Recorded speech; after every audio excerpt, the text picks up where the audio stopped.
Jack Jones. Again, it's so amazing here because, you lose J.C. Jackson in free agency and you put in Jalen Mills and you're like, is he really a number one corner? And all through training camp, he absolutely looked like a number one corner. I know the groin's probably been hampering him and he hasn't been as effective during the season. So he's been a little off, but he looks the part and he was out. So after that, you had no idea where they were going to go in terms of defensive backs. We talked last week about John Jones being kicked outside and being terrific. And now you've got Jack Jones stepping in here and not just hanging in there, looking like a really dynamic and more than capable player as a 4th round pick here. You start talking about potential steals here, and the people are really raving about everything. He's a really confident guy, but raving about just his quickness and his closing speed and his feet and how agile he is. Getting a chance to watch him out there, playing, and again taking a benefit of having looked at the film. What did you see? I saw the same player that I expected them to get when they drafted him, honestly. Yeah. If you look back at what I said when they got him, I was like, this guy reminds me of J.C. Jackson. And I would not put that on a rookie if I thought it was unfair. You know me. I try to protect those guys. But, I mean, the swagger the passion that he shows on the field, the way he electrifies everybody else, you can tell it matters to him. And he really does see himself as a receiver.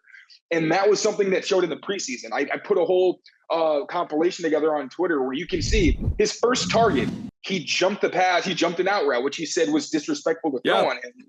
Because even you look at Brady, like back in the old days, he loves those quick out routes against single high safeties because usually the corner is going to give those up because you don't want to get beat deep. But Jones knows he's fast enough that if he gets beat, he can at least recover.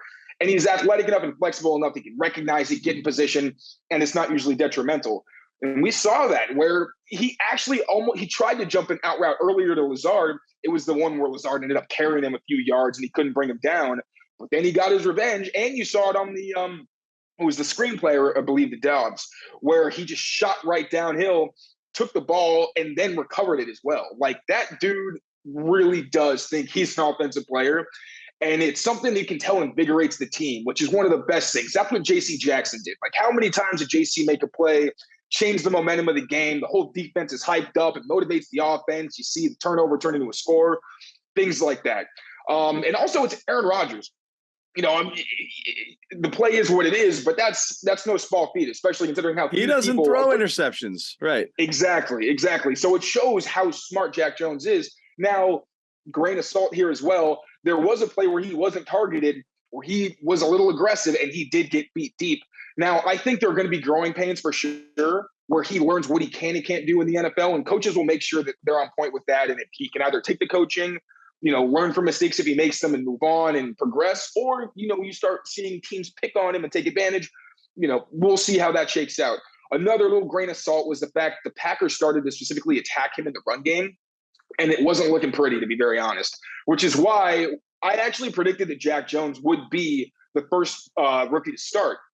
I didn't expect Tyquan Thornton to be as good as he was, and I'm sure if he wasn't hurt, he would have been first. But Jack Jones showed that he had the skill, he had the intelligence and all those things. But not only just his size, I think, he got carried by bigger receivers when trying to tackle them in college. But the biggest thing has been tackling angles, where sometimes he's a tick late or he tries to fire really quickly downhill. And it was a really bad one on a bubble screen against the Dolphins where you saw him just take a horrible angle and they went right around him for a first down in a big game. So there's definitely things he's got to improve. I thought initially that it would go the J.C. Jackson route, where for the first 3 or 4 years of J.C.'s, not 3 or 4, but I think it was 2 or 3 years of J.C.'s career, he was only really going in on passing situations, and they would put Jason McCourty in, because Jason McCourty, obviously fantastic tackler, really good cover guy, not as athletic and not as much of a playmaker as JC was, but he was consistent in all phases of the game because JC wasn't a consistent tackler and he wasn't very good in the run game. Took him until his second to last or final season in New England before he was that full-time starter where the team felt comfortable keeping him out there on every play. Yep. I think that if Jalen Mills can get healthy, that's the plan that they would go with. I would also love to see if Jalen Mills gets back healthy, them doing that and bumping John Jones back into the slot.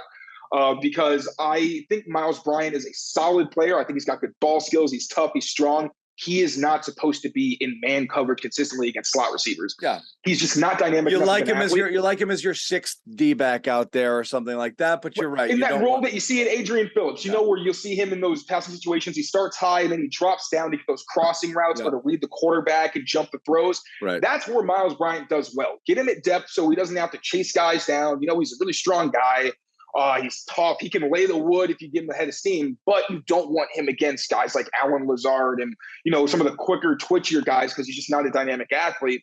Whereas I think if you put Jalen Mills, who's healthy, Jack Jones outside, and John Jones in the slot, that's an even tougher defense to pass against. And they've already been pretty tough to throw on. Like Miles Bryant may be a liability, but he's not the kind of guy who's also going to miss the tackle and turn, you know, the 15-yard gain into something bigger. Although he obviously was exposed late in the game where the little errors he made, or if they happen in the first quarter, you probably forget about, okay, he got, you know, he let up a first down on third down to Randall Cobb, or he had the pass interference, but at the end of the game, worst case scenario, and he looks like the bad guy. So, yeah, I think cornerbacks are already solid. I'm not trying to poo-poo Miles Bryant. No, he's not doing poorly. You can just do better. And the team clearly isn't comfortable enough with Marcus Jones to put him in there. As much as I'd love them to complete the trifecta with all three Joneses, I've been saying it since they were drafted, but, you know, Belichick knows better than we do. There's a chance. But, yeah, Jack Jones.